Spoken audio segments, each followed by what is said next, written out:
And today's Your Healthy Family is part of Donate Life Month. We're following up on the Root brothers from Canon City, who all three have a rare genetic disease called cystinosis. Cysteine is one of the amino acids, so one of the building blocks of sort of us as human beings. People who have cystinosis have difficulty removing the cysteine from the places where it shouldn't be. In the brain, in the kidneys, in the muscles, in the thyroid, so on the bones, all parts of the body that you can think of. Since it's not supposed to be there, it gradually causes damage is the best way of saying it. So many of these kids end up needing kidney transplants and end up needing to be on lifelong medications. While medications and treatment have improved, quality of life with cystinosis all depends on a kidney transplant, which for the Roots meant facing not one, but three.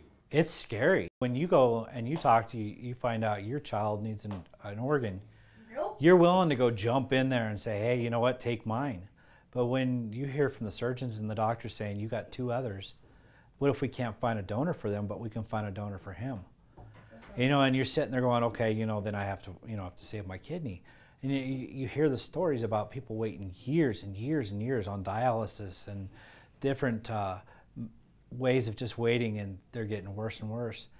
So the only thought that kept going through my head was before Marcus was even transplanted, I was like, okay, are we gonna have to do this with all three, dialysis until they're like close to 18 years old? A big hurdle is kidney transplant because the effects that cystinosis have on the kidney affect quality of life monumentally. So prior to transplant, all three of these boys needed to take huge volumes of very unappetizing supplements that normal bodies keep in place, so salt and potassium, phosphorus, all the things that you need to grow and thrive. When you have cystinosis, you leak that through your kidney continuously. So these kids who have cystinosis need to take large volumes of it in.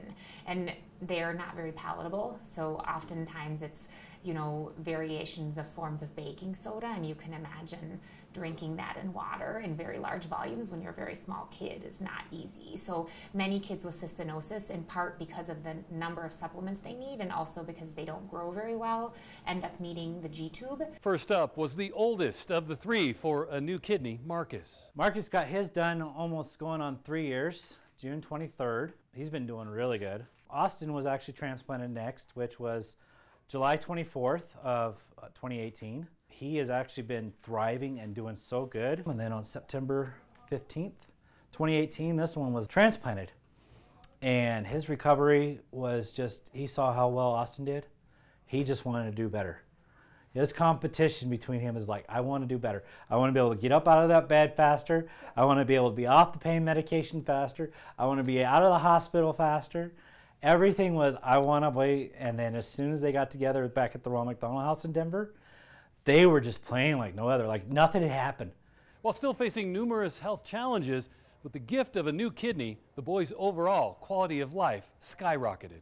Their drive to be able to want to eat went up. Their growth started going up. Their weight started going up. Their energy level was just so immense. I mean, even the teachers at their school even noticed that they were just doing so much better.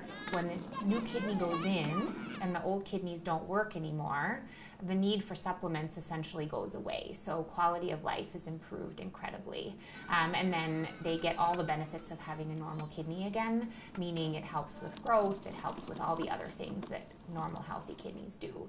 The cystinosis continues to affect the rest of their body. So the cystinosis doesn't come back in the new kidney.